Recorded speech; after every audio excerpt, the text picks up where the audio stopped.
the unification of his new picture of gravity with the only other force known at the time, electromagnetism.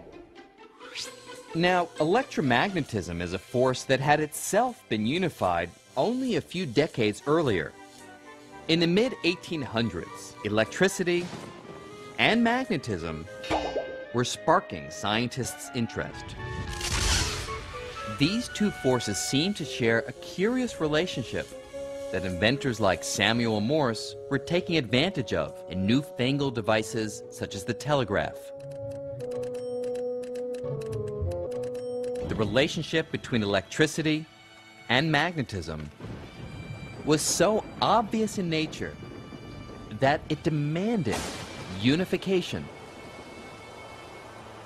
If you've ever been on top of a mountain during a thunderstorm, you'll get the idea of how electricity and magnetism are closely related.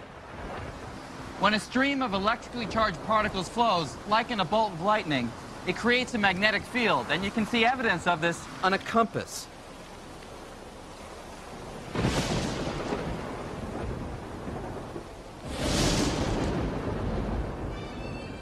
Obsessed with this relationship, the Scot was determined to explain the connection between electricity and magnetism in the language of mathematics.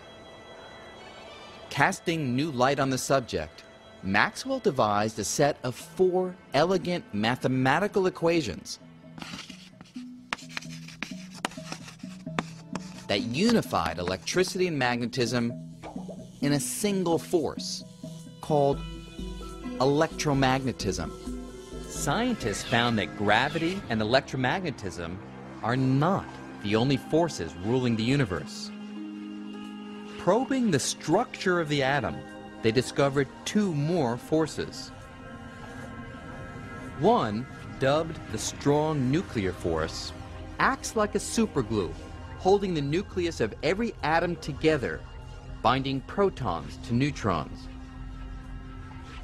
And the other, called the weak nuclear force, allows neutrons to turn into protons, giving off radiation in the process.